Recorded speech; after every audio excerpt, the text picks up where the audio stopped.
Hey guys, welcome to another episode of LT Brings the Heat. We're your host, Sean Laird M.S. We got a special guest here today, Keegan Curtis. He's a former pitcher of Louisiana Monroe.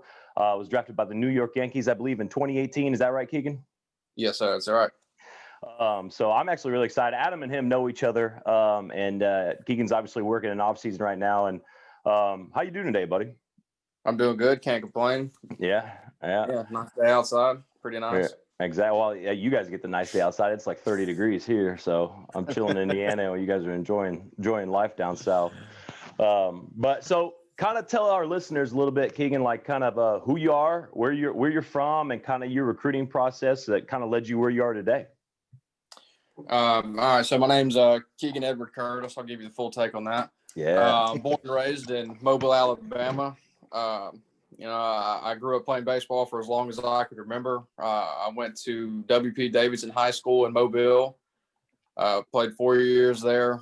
Had a ton of offers coming out of high school. And I just continued to weigh my options. To see wherever I thought was best going to fit me to where I could call home. For the next 3 to 4 years. And eventually, I found ULM as that being my home. And I played 4 years there. I don't regret it at all. It's a great university, great campus. The people there treat you like family. And that's the big reason that I wanted to go there. It's just that I saw how tight the guys were there. I didn't necessarily have the greatest of head coach my first 3 years there. Kind of just, I'm not trying to bash the guy. He just had his off-field issues and brought them upon us onto the field. And, former players for him, will back me up on that whenever I say that. Mm-hmm. But, man, my senior year, we brought in a guy named Michael Federico, who to this day I would do anything for. If I showed up on campus tomorrow and he asked me to run through a brick wall for him to show his guys how to do it, I would gladly do it for him. That man stuck his back out for me, more times than less. Always, positive energy, positive vibes the whole way. And then I got picked up in 22nd round in 2018. Started off in the GCL, trying to work on some pitch development type of things, figuring out exactly what type of pitcher I was. I came in throwing sinkers. And then one game, I said, forget this. I'm about to start ripping some four seams.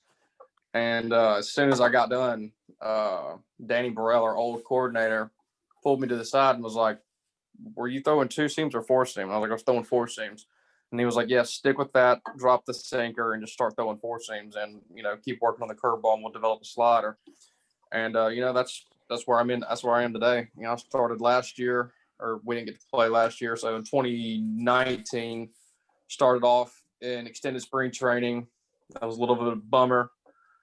So I took that to heart, worked really hard, went up to Staten Island through 15 innings and then got promoted to Charleston. Did the same thing in Charleston as I did in Staten Island. I had really good success starting to figure out who I am as a pitcher, starting to really get into the analytical side of things and know how my pitches, I guess, mesh with each other and the different types of sequencing and things like that. So that's just where I'm at today. No, that's awesome stuff, Keegan. And since yesterday was kind of National Signing Day for baseball players, let's take it back to when you signed at UL Monroe, because we talk a lot about recruiting on here and just how important it is having relationships with the players and the coaches that are going to be with you for the next 3 to 4 years, and just how much of the culture in the locker room, the on the field campus, just what all went into that decision with it being ULM versus maybe some other college coaches. So I'll never forget on my recruiting visit, two other big time dudes from Mobile came with me, or one was from Fairhope, Andrew Mahoney and Corey Childress. All three of us went up on a visit to ULM at the same time. And we got to go to a tailgate, and hang out with the guys. And I just saw how close everybody was there. They were all calling each other brother, I love you, man, this and that. They were, by the end of the day, we all had nicknames, and that nickname stuck with me for, the next 4 years that I went to ULM. I would definitely say that a big part of, like you said, getting to know the guys and everything like that, going up through the recruiting process, is to trust your gut instinct. Don't go where, a lot of kids use this word nowadays for the clout, I guess you could say, or this and that. Don't go to, big time schools just because, you want to go to that big time school, or just because you think, oh, I got that offer, that's where I need to go, to that big time school. I would say you need to trust your gut instinct and go where you feel most welcome, you feel the most comfortable. Even though I was 5 hours away from Mobile, I felt like I was just at home, even the first day that I stepped foot on that campus. I had families there open up their arms to me, the Daniels, the Barefoots, the Hemphills, the Hendrickses. I still remember all those families, still keep in contact with them. I just, still to this day, man, I loved every aspect of it. It's just a huge cultural family there. I still talk to Federico occasionally. He's busy. I talked to Coach Belanger. It was just a great family. It literally felt like I was walking in the own doors of my own house back in Mobile every time I stepped foot on that campus. That's awesome, man. And, I really appreciate you being honest about your first coach at Louisiana Monroe, because a lot of guys, you want to be honest about things, but you kind of worried about what people are going to say. And you said your buddies would back you up. And I think it's something for the listeners that's really important that could listen, because me and Adam talk about coaching styles. We talk about, how parents perceive things, players perceive things. Can you break us down a little bit? And obviously, I don't want you to throw anybody under the bus, and I know you won't. But can you describe the difference when your new coach came in your last year, and the differences in coaching styles, and why it helped you, feel more comfortable, but also perform at a high level, and kind of create that camaraderie as a team? Well, okay, so for the first 3 years, this word would get thrown around our locker room a lot, just between the guys, and it would be monotonous. We weren't succeeding, but yet we would go out and do the same things every single day. Like we were like robots, it was like on script. That's what we were doing that day. And we already knew that. And it just got to the point to where my junior year, some of the seniors stepped up and said, we're not doing practice like this anymore. We're going to do it our way. And our head coach didn't like that too much. But we told him, look, it's our careers, not yours. I kind of stayed out of that. I was still a junior, had a lot going through my mind. And he would take, like I said, he would take his off-field struggles onto us on the on-field, versus my last year, Coach Federico coming in, just you knew right off the bat that this guy was the real deal, just from the way that he carried himself on and off of the field, and he expected us to do the same. He treated every single one of us, like one of his own kids. And he was open to new ideas. He would come across and ask you some things, and then ask like what your own thoughts were on it, versus my first 3 years of ULM, it was, you're going to do it this way, and that's it. You didn't have any say in it. And that's just the way that it was. But with my last year, like if things weren't working, there was option B, plan B, plan C, plan D.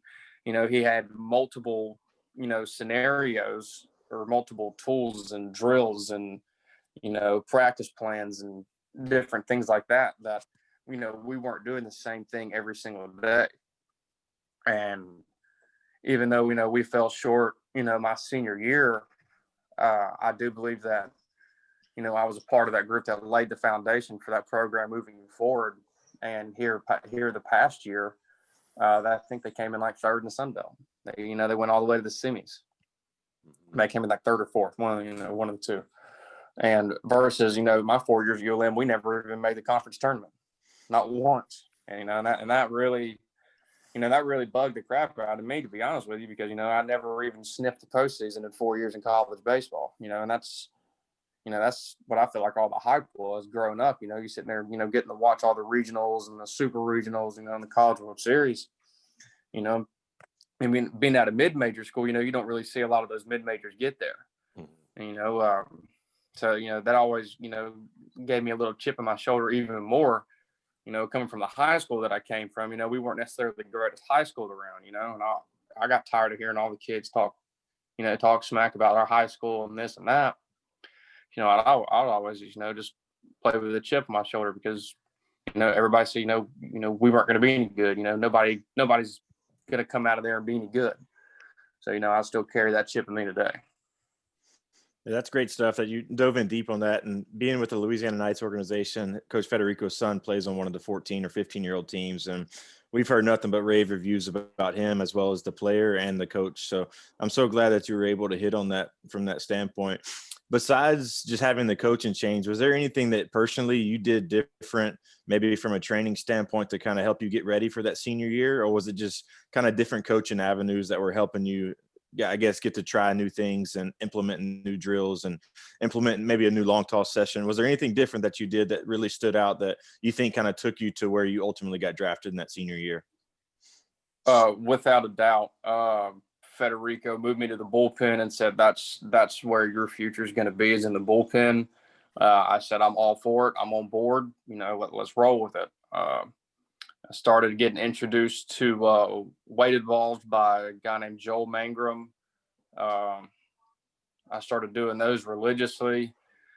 I just felt like my arm was more in sync. Another guy came in, Grayson Crawford. He taught me a different type of slider, and him and Federico would sit down with me and we would watch videos of Clayton Kershaw versus his curveball spin and or his release point, his curveball release point versus a slider release point, because my pitches were starting to look very, very similar. So I started getting in the aspect of that, and my two pitches started to separate. And I feel like that's what really started to separate me, is that Joel got me on a great long toss program, like you said. We did different type of bullpen drills, a bunch of different weighted ball drills that just helped me feel more connected. And I just found that I just got way more consistent with all three of my pitches, moving into my senior year. And I just had much more success. I felt like whenever I was on the mound, I didn't care if Barry Bonds stepped in the box. I just had that much confidence. That's awesome. When it comes to weighted balls, do you feel like how much do you feel like it helped your velocity, or maybe your velocity longer in the game? Or do you think it was more of a connection, like everything was starting to flow and you were more fluid from using those? Right. So a lot of people have a misconception about weighted balls. A lot of people think that the more that you throw weighted balls, the harder I'm going to throw. And that's not necessarily the purpose of them. The purpose of them is to clean up your arm action. And also doing different drills with the weighted balls can also help clean up your load and your delivery towards the plate, and learning how to generate all your energy, trying to get into as straight line as possible, staying tall for as long as you can down the slope, and being explosive out in front. So that's kind of where you start finding these people start jumping in velocity with the weighted balls. It's not necessarily because they're throwing heavier balls, right? It's because they're doing these different drills with different weighted balls to feel their arms moving in the most efficient way possible for their bodies, and doing the different drills as well with, for example, like walking windups. It helps you walk into the delivery position, and the objective of that is to, if you sit there and watch like Garrett Cole pitch, for example, his front hip is already starting to leak down the mound, but he's still connected up top, and then it's just like a rubber band effect, it just rips out in front, and it's just explosive. That's one of the drills that, that I still do to this day, 3 or 4 times a week. And I still implement that into my catch play. So it would be just like the different type of drills like that, that really make pitchers progress. And it also helps with that, like your accuracy aspect of things. Like if you're extremely wild and different things like that, there's these drills that I like to do. They're called Trevor Bauer's. You get like a big square on the wall, put some tape, make 4 different quadrants, and you take like 3 to 4 hard steps away. And, in your head, you're going to say, okay, upper right quadrant, and you turn around and rip it, bam, it's right there. And, or bottom left quadrant, and you turn around and rip it, bam, there it is. And then whenever you start getting on the mound, you can feel yourself getting through the ball better. I'm really glad. That's really cool stuff. I think we're about to say the same thing, because me and Sean talk about all the time on here is the average Joe is going to read weighted balls. They're going to grab them. They're going to buy it for their kid. And they're going to go chunk them out in the yard as hard as they can. And that's where the injuries are going to come from, and you're going to get nothing out of it. And I think that's 100%. Why when people say the word weighted balls, people act like it's almost like you're using a cuss word. Like, oh my gosh, you use weighted balls. Whereas when you use them for connection and for drills and arm path, that's the meaning behind them, not for you to go chunk these things as fast as you can. So I'm so glad that they, like I said, they hear us say it all the time, but now for yourself to actually do it, as well as to see the benefits of doing it, is really cool for our listeners to hear. Yeah. And that's the one thing, like a byproduct of using those, some guys will increase velocity. And as we know, like there's some guys that helps increase velocity, some guys that doesn't, but the increase in external rotation from them, those guys will get it. But I'm really happy that you talked about feeling connected, and especially you're talking about hitting spots and putting squares up and being, having control over it. Cause that's a lot of things as guys will look at weighted balls, or they want to jump into a weighted ball program. And like, hey, I'm just going to throw the hell out of these heavy balls as much as I can, and hopefully something good happens. But you're talking about it. There's a purpose behind everything that you're doing. There's a purpose behind, you're talking about having that rubber band effect, using your walking windups and hitting your quadrants. You're not using the weighted balls because like, hey, I'm going to throw 105 mile an hour. You're using the weighted balls because it's going to help you as a pitcher. And if you it ends up helping something else, so be it. That's icing on the cake. Absolutely. No doubt about it. That's really cool. Hey, Keegan, since I've got to know you, I get to watch you kind of do your work in the facility, and just to see and admire what all goes into your pre-throwing routine. And can you just talk about how important it is for youth athletes and young kids, and heck, even college and pro players to this day, that you make sure you're doing all this stuff and you're ready to throw, as opposed to just, hey, let's grab a ball and start playing some catch? Can you kind of dive into kind of your whole routine that kind of gets you ready to go for whether it's a bullpen that day or a long toss session, whatever it is, to kind of help get you warmed up, ready to go? Right. And I'm going to touch on that again, Adam. That's one of my biggest pet peeves, man. Whenever I'm out there at a baseball field and I just see kids roll up, throw their spikes on, grab a ball, and go to the line and start playing catch. Man, it eats me alive. You got to treat your body, like a car engine, right? You want to keep it nice and oiled up, and firing on all cylinders, right? So let's picture a car engine, right? Let's say you stop taking care of it, you stop putting oil in it, eventually those pistons are going to start locking up, and boom, something's going to pop, right? It's the same thing with our bodies, and I would like to say it starts off in the mornings, honestly. Staying hydrated, getting the correct fuel within your body. And then once you get, to the facility, to the field, wherever it is you're going to train, I'm a big fan of, I would say you need a bare minimum of at least 30 minutes of getting loose. I know for myself, I take probably 15 minutes of foam rolling. And then I go into my probably 15 to 20 minutes of mobility work before I even start my activation stretches, and then going on into my static stretches. But yeah, that's huge, man. Like, and if you can stay on top of that every single day, you'll see the differences and just how you feel whenever you wake up in the morning. You won't be as achy. You won't be as stiff and different things like that. At first, yeah, you might be a little stiff. You might be a little sore in some areas. Because you have any of y'all done like hot yoga or anything like that? The next day, you're sore, right? It's because you're getting your body into these positions that, it's not normally being, you're not normal to being in.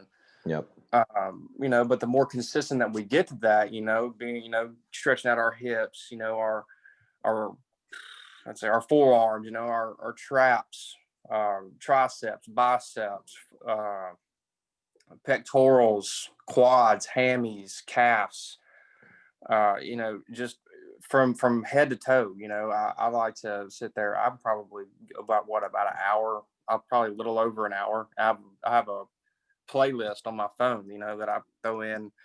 And whenever that's done, it's usually right around like an hour and 10 minutes, before I even start my weighted ball stuff, and that is that, to me, that's more than half of the battle, is staying on top of taking care of your body, because you don't just want to go out there, dry and not, not having some good blood flow and just start ripping balls, that's how you're going to get hurt.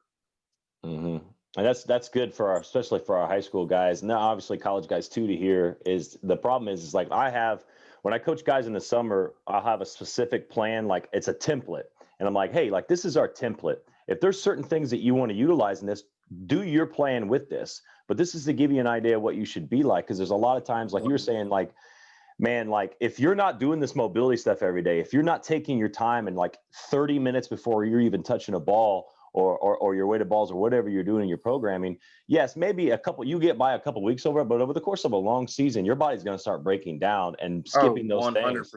Yeah. Skipping those things is going to absolutely hurt you. And that's, as young guys, like, and I was a young guy too. I was young and dumb. I thought I was invincible. And I definitely, I didn't know any better. And I hurt myself doing stuff like that. Like, hey, let's just go straight into it and start gripping and ripping. That's really good for our guys to hear 100%. Yep.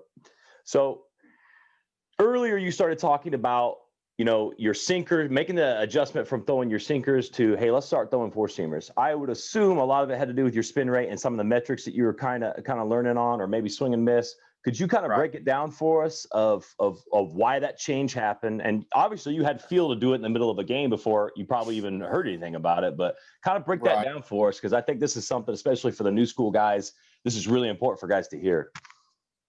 So I started realizing, that in pro ball, every time that, I was throwing fastballs down in the zone, but, my sinker, that's where you want to throw your sinkers, down in the zone. Yep. That, man, I'm not going to lie, they were getting pieced. They were getting snapped. And I was like, what is going on? Like, these are like really good pitches that are just getting hit hard. And, in the middle of the game, I was like, dude, forget this. I was like, I'm about to just start throwing four seams and start trying to just blow it by people. And I started realizing in the game that my four seams were kind of like upper quadrant of the zone, and people were just swinging right underneath of them. And I was like, well, we're just going to keep doing that, and I just kept doing it. And then that was like my best outing at the GCL. And I wasn't too familiar with a thing called break Z by that point, but they kind of broke it down to me. And kind of what it is it's the vertical movement of what it, on a fastball, so like it you hear a lot of pro guys sit there and say something about Craig Kimbrell's fastball looks like it rises. Okay. And that's break Z. Like you can sit there and watch Bryce Harper talk about Craig Kimbrell's, it looks like his fastball rises, and he, and he promises and, swears up and down that, his fastball actually like takes off and rides. And that's what that break Z is it's that ride, and that deceives the eyes of the hitter. It makes it look like the ball is in one spot, but, but it's really not. So that's where you get a lot of guys swinging underneath of these balls. Another guy that I like to watch big time is Jake Odorizzi. He's a big spin rate guy, and he throws, 94, 95 miles an hour, and all of his fastballs are up in the zone. And up in the zone, up in the zone, up in the zone. And that's, that's honestly one of the guys that I, started to watch, very vigorously because, me and him kind of were comparable in a way because, he doesn't throw at the time. He didn't throw, super gas, anything. He wasn't, in the upper 90s or anything like that. But now, nowadays that's where the game's going. It's going north to south. The whole east to west thing, that's kind of old school. You got catchers coming up underneath the pitches to try and steal them. There's these new catching guy. You see a lot of catchers having different stances than what they used to back in the day. Mm-hmm. And honestly, my fastball plays off of my 12-6. So that would be another reason why I started letting my four-seam fastball just play up in the zone and, trying to get as much backspin and ride on that thing as possible. Yeah, that would definitely be deception. Having a 12-6 right there, it's going to be harder to pick up and harder to recognize. And there was a guy at Florida Atlantic. I can't remember who it was, Adam. You might know who it was, but he would throw fastballs up in the zone. And I'm like, damn it, I keep swinging underneath this damn thing. And I think it might have been RJ Alvarez, maybe. RJ Alvarez, yeah. It was, man, that guy was dirty. Yeah. But Chipper Jones was talking about in his book when he faced Billy Wagner, he thought he literally had to swing above the baseball to get on plane. And that's where, the old school guys will say, hey, get on top, get on top, get on top. Those high rising fastball guys, they have to make those adjustments mentally. And that's the feel with certain things. But yeah, those high fastball guys, the high spin rate guys, but also with the big 12-6, those guys are really hard to adapt to and really hard to make adjustments. And I like how you broke down. It's different from the East-West. Now they're going more north-south on things. And you see that a lot, especially with catchers. And like you're saying, in stances, like especially the last 2-3 years in summer ball, you're seeing a lot of drastic changes. And some of them are really good. Some of them are, guys are still learning and not very good. Right. But that was that was a really good breakdown. I really love that right there. Yeah, I think it's so cool that you were hitting on that stuff because I don't think a lot of guys maybe have information to it where it's back in the old days, it was, hey, throw down in the zone to get ground balls. Or now guys are changing their swing changes. So now it's pitchers are counteracting that to, all right, you're going to start swinging with a little bit more loft to your swing. I'm going to dominate you with high fastballs. So it's so cool. I mean, I get asked a lot of the times who was the toughest pitcher I ever faced coming through, and it was Jacob deGrom. And I literally remember walking back to the dugout saying that thing halfway to me just rose and it ended up in my chest and it started at my knees. And the people were laughing at me like, what's going on? And then he ultimately wins Cy Young after Cy Young. He dominates in the All-Star game and the rest is history. But it was so cool that you were able to find that on your own. Can you talk about how important it is for a pitcher to kind of find out your strengths and your weaknesses and how to put that plan together? I specifically remember the summer and I was interacting with some pitchers back and forth and they're showing me 5 different pitches they throw. And I'm asking them like, is 5 even necessary? Why don't you just have 2 dominant pitches and throw the other 3 away? Can you just kind of elaborate on that? Yeah. So first I'm gonna touch on the 5-pitch thing. I say that a lot too, with the younger kids, everybody thinks they throw a slider, a curveball, a changeup, a 4-seam and a 2-seam. Okay, like that nonsense has got to stop. Mom and dad's got to stop telling their kids, yeah, you need to throw this and this and this and this and this. And you got to sit there and realize, okay, I'm really good at throwing this pitch and this pitch, like Adam said. Okay, now let's work extra hard on this 3rd pitch to get it where I'm really good at throwing it, with number 1 and number 2, and don't get away from throwing number 1 and number 2 just as much, but you might need to tap into that number 3 pitch, a little bit more than what you're doing with number 1 and number 2, Sorry, Adam, what were the other things you said? I kind of got sidetracked on that. No, that was it. Yeah, just kind of basically describing your strengths and weaknesses and how important it is to kind of know yourself versus like trying to compare. I think a lot of this day in athletes or parents, we try to compare guys side by side. So say maybe one guy, a high school guy is more of a velocity guy. And then, the other guy's an 81, 82, but he really hits his spot. Can you talk about how, okay, maybe it's okay to have both as opposed to why is this kid getting all the looks, because one big debate we always talk about is the velocity that kids are, all they're learning how to do is throw hard. They're not learning actually how to pitch. So I guess it's kind of, yeah, where are you standing on that line of like, what would, I guess, be some advice to kids on what do you think is maybe more important at the high school age group, or what to really focus on? I would definitely say at the high school age, what you really need to focus on is commanding your pitches. That, that's one of the hardest things, to do, is to be as consistent as possible with throwing, 2-3 pitch mix, whatever it may be. Some guys are gifted and can throw 4. But, a lot of these young kids, they don't even know that Greg Maddox used to throw 82 miles an hour in the big leagues and absolutely dominate. 82 mile an hour and in the big leagues, fastball, and would absolutely dominate. And that's where yes, velocity helps. That's kind of like where the game is going now. But I'm just not completely sold on, you have to throw hard. You have to throw hard. You have to throw hard. There's another guy in the big leagues right now, Doc. He throws 88 miles an hour, and throws 2 different changeups. Like Adam said, you just got to know who you are as a pitcher and take what you have and run with it. Don't try and compare yourself to anybody else, because once you start trying to compare yourself to everybody else, you're already losing the battle.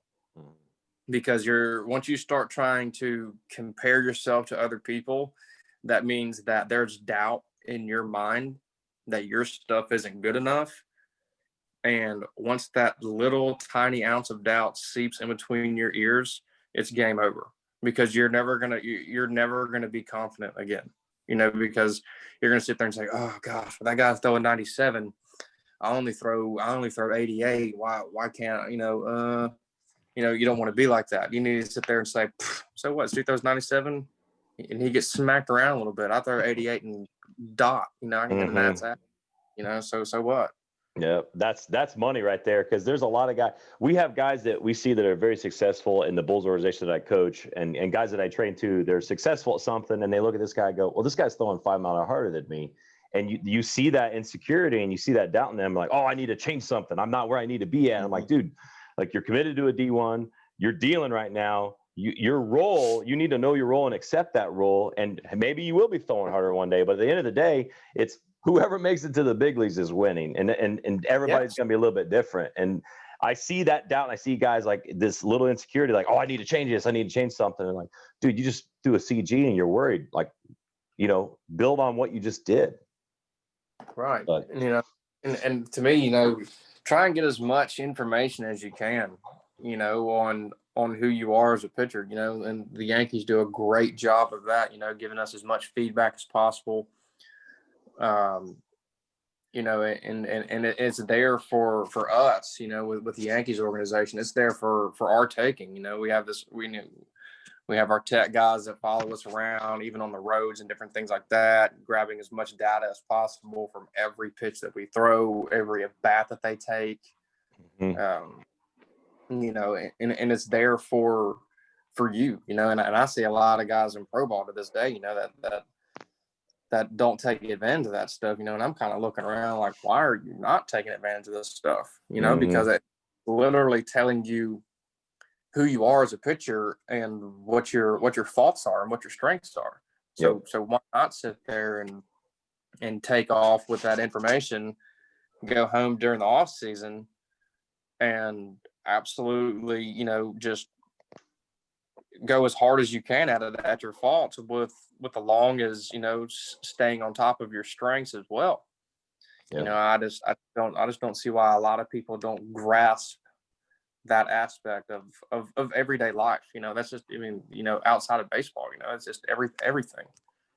Yeah, that's definitely, I'm glad you hit on that, because I think a lot of people are from that old school mentality of too much information. And I'm one of the guys that I want all of it, and then I'll decide what I want to use with it. It kind of sounds the same way that you are too. And I just don't see why guys wouldn't be open-minded to that idea. One thing me and Sean talk about all the time on here is trying to bridge the gap of old school and new school. Is like there's times and place for both of them. So if I can give you all this information from an analytics guy, now I know how to replicate that and put it into my game plan. I think the biggest gap is maybe just communication between the two. So whether it's, hey, a pitching coach meets with the analytics staff and they get on the same page versus, hey, let's lean way more analytic and less coaching on field, or, hey, we're going to have a ton of on-field coaches because they've been there, done that, but maybe they don't know the data and the stuff to kind of back everything up. I think that's the biggest loss. And I think that's also why the Yankees, the Dodgers, the Rays, these teams are the most successful because they are all on the same page in this together, where some of these other teams are pulling at the bit of, hey, we're old school, we don't like the new stuff. And there's some that are super, super new school that don't have any coaches with any experience of playing the game. So I think it's just so important to kind of bridge that gap and bring those both together. So I'm glad you were able to hit on that. Yeah, I think a lot of it has to do with a lot of personalities too. The guys that have a growth mindset versus, being static and being okay with where they are. I agree with that 100%. Like, you've got to utilize every single tool around you to get better. But there's a lot of guys that are satisfied where they are. I would agree, except for when they take Blake Snell out of Game 6 of the World Series. I don't care what the metrics say. The dude's dealing. Yeah, he's got some big nuts hanging between his legs. Let's let him finish the game. Yeah, grande huevos. I mean, my gosh, what are you doing? I mean, at some point you got to sit there and sit out there and look and just be like, forget the analytics. We are still playing baseball. Mm-hmm. This guy is dominating. We got to keep it going. Same thing with what Brian McCann did with Charlie Borton and the Astros. Yep. In between innings, apparently Hinch was calling down to the bullpen to get somebody loose. And McCann walked up to Hinch and was like, "What are you doing? Are you not watching the game that I am? Because this guy is just absolutely dominating. These guys aren't even touching him." And I'm pretty sure, didn't Charlie Morton wind up going CG that game? Yeah, he closed it out. I think he threw the 5 rest in. Yeah, he finished the game on out right there. Yep. So So I mean, my goodness, you got to sit there. Yes, the analytic things are good, but at the same time, it's good to have the baseball savvy guys around to sit there and say, hey, we are still playing baseball. Yep. Yeah, you got to have the best of both worlds. I asked one of my aces this past summer, I was like, hey, if you would have been dealing like Snell and I walked out there to try to take you out, what would you have done? He said, I would have said, take your ass back to the dugout because you're not taking me out of this game. I'm like, I'm glad, because I would never have done that. Yeah. I'm talking about I would have been pointing and yelling at my manager as soon as I saw him hit that top step. I'd have been like, you are not taking me out of this game. No shot. Absolutely. That is awesome. Hey, one thing we like to talk about on here when we bring our guest on is kind of some adversity that the guests have maybe faced in their life previous to kind of get them to where they're at now. Is there one in particular moment, or maybe a couple moments, that stand out to you that adversity you had to overcome to get to where you are today? 1,000,000%. And I'm going to say that's my junior year of college. I was never the guy to let anything get in between my ears. I've always been the guy to, block out the outside stuff and focus on, what I want to do. And bringing it back to that college coach, man, he just started tearing me down. And I will never forget this, man. He brought me into his office and told me that I was going to be the reason that he lost his job. And man, that hit me hard, dude. And I let that get in between my ears, and I started trying to do too much here, too much there. I wasn't giving my body the proper rest time and stuff that it needed. I was getting back out there, and just trying to throw as hard as I could every single day, trying to just find it again. And I winded up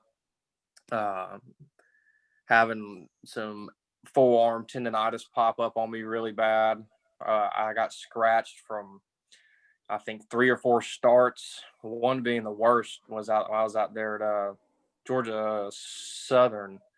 I was out there in the outfield, And I'll never forget this. I was sitting there just playing catch, and I just let one eat, and I felt like I heard something in my forearm pop, and I was like, oh my God, like what was that? And the guy standing 25, 30 feet to my right playing catch looked at me and was like, what was that? Did something just pop? And I was like, yeah, something definitely just popped. So I went to go get on the mound, through the first pitch, and I threw it like 45 feet. And my coach was like, yeah, you're done. Stop. And I was like, okay, yeah.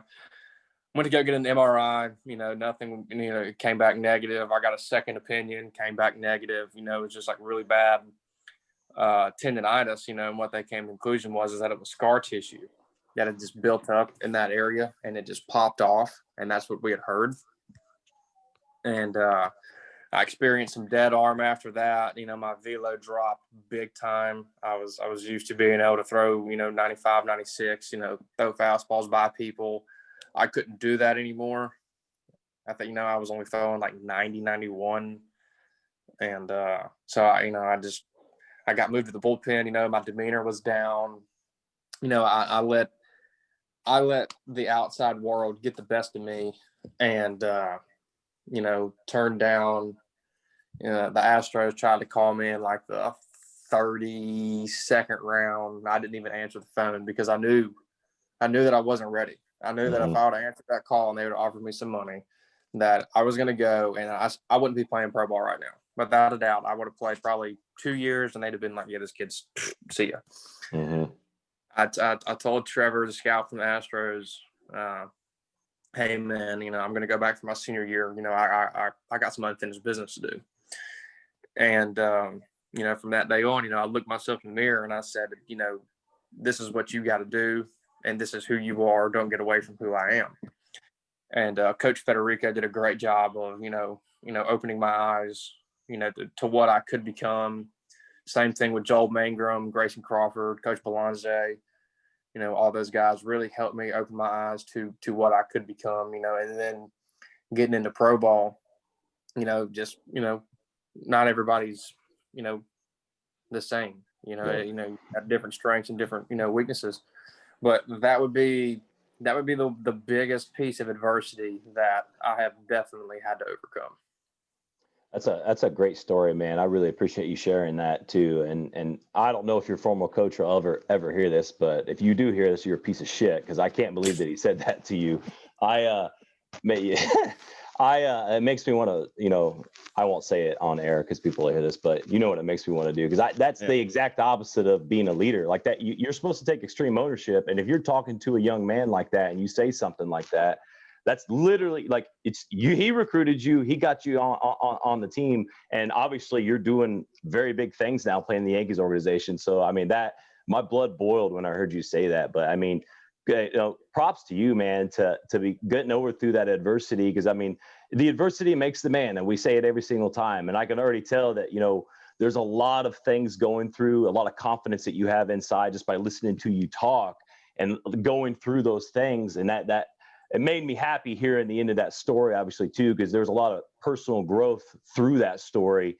And obviously, there's a different man that we're talking to today than there was, years ago when you went through all that, man. I really appreciate you sharing that because there's a lot of times guys don't want to share stuff like that, but that's really important for guys to hear. One more thing, and we'll kind of wrap up here in a little bit.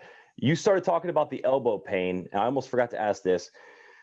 It's kind of common for a lot of guys, and a lot of times they get fatigued in the arms, whether they're lifting weights, they go straight to throwing or throwing and then lifting weights. What did you do to kind of heal up that tendinitis? What were kind of the mainstays to help you with that elbow issue? I cut back the intent on my play catch. I did a bunch of running to get as much blood flow, and as much oxygen to that area as possible to promote the healing. I did a lot of contrasting. I absolutely destroyed band work. I'm talking about I would wake up in the morning, wrap a band around my bed frame, sit there, do 3 sets of, I think it was 8 to 10. At that point, I think I was actually doing 3 sets of 12. on, just different things to strengthen not only, like my forearm, but, just the entire aspect of my arm, rotator cuff, shoulders, all of that stuff. I started to foam roll a whole lot, getting lacrosse balls to get deep in there to get some deep tissue. Every now and again, I would go in and get like ultrasound done on it. Mm-hmm. I wasn't a big fan of that. I don't feel like that really did anything for me, so I just kind of got away from that. I just stuck to my running and my contrasting, my bands, and I took down the catch play intent, during the week. And then, as I started getting closer to, like weekends, I would ramp it back up, just to get my arm feeling again. And that really helped, and I did that. I took the summer completely off after my junior year. I didn't go play summer ball. I just pretty much just did that all summer long. Just did bands and bands and bands. I didn't pick up a baseball all summer. Just did nothing but band work, and recovery stuff, and ran a whole lot. And then went back into my senior year, and man, my arm felt amazing, and so I just kept doing that, and I still do that stuff today. Awesome. That's awesome stuff. And one thing we like to talk about on here a lot is too, just how important the weight room is for guys and for athletes. What are some lifts that you like more than anything that are kind of your go-tos during the week? And how do you guys plan accordingly doing that? And then on days you throw bullpens, kind of how do you, I guess, interact the two? Right. So I'm a big total body guy. I love total body lifts. So I don't just necessarily go into the gym and just say, okay, I'm going to do back and buys today, or I'm just going to do like legs and shoulders today.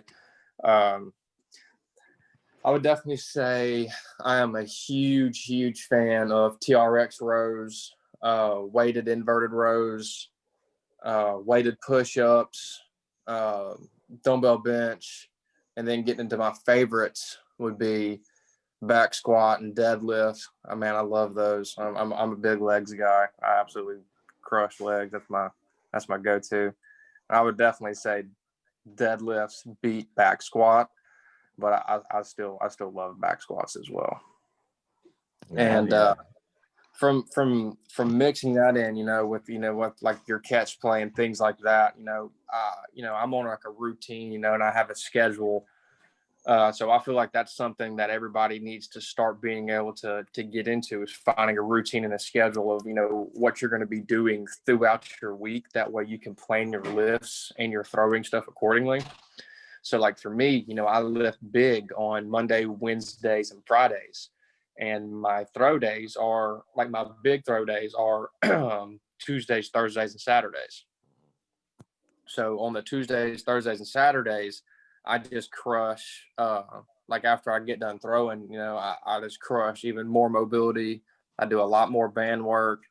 And even on Saturdays, I'll go up to the gym after I get done throwing on Saturday.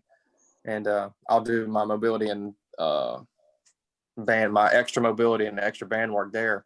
And then I'll get in like some farmers carries, some good buys and tries, because you want to keep your decelerators and your accelerators strong. And all baseball players, I think we fall in love with forearm workouts as well. Those are one of the things that we all love to do. So I'd like to get in there on Saturdays and get a good forearm lift in as well. And then on Sunday, that's the Lord's day to rest. So that's mine as well. So I don't do anything on Sundays.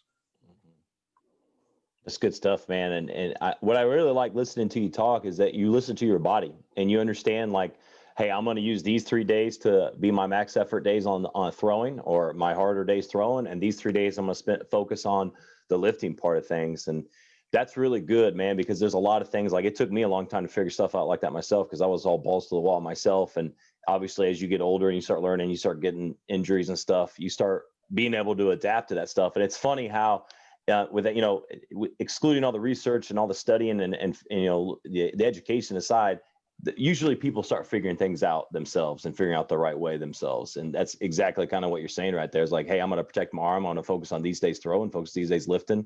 And like you said, focusing on squat and deadlift, which deadlift, I agree with 100%. To me, it's the biggest power. It's the biggest velo builder. It's the biggest bat speed builder in the world. And I love hearing you say that right there, man. Absolutely. Also, I got to give your hat a shout out. That hat is absolutely. Thanks, man. Yeah, Lion's not sheep for people that are listening. It's I got a couple of the hats, but everything that it stands for, I love. So appreciate that, man. But Adam, is there anything else you want to add on before we close out here, man? No, man, this was awesome, Keeg. Thanks for coming on, and thanks for being honest about your past experiences. I can't congratulate you enough on just kind of where you're at today and what you went through to get there. And I think our listeners are really they're going to tend to this, and they're going to take it to heart, and they're going to know that you're going to go through times that are hard, but it just makes us better people in the long run. So thanks for coming on and being honest. You shared a ton of great knowledge today, and we're looking forward to seeing you back in the facility once you get back in town, my man. Absolutely, man. I'm looking forward to it. I appreciate y'all for having me on. Yeah, brother, man, it was a blast. This is going to be, I'm really excited for our listeners to hear this stuff, because this is a lot of good information from a new school, old school, but also a personal growth perspective, man. So I appreciate you, man. Absolutely, Sean. I appreciate you having me on, man. Of course. All right, guys. All right, Yep. If you guys enjoyed this episode, man, make sure you guys leave that 5-star review. I think this is going to be one of our most popular episodes. So if you enjoy it, make sure you leave that 5-star and give Keegan a follow on social media as well. Keegan, what's your Twitter handle? I think it's just Curtis_Keegan, something like that. I'm not even too sure. Yeah, that's all right. Yeah, I actually followed you yesterday because I wanted to keep in touch and be able to follow you as we get going. Yeah. But all right, guys, till next time. We'll see you guys later.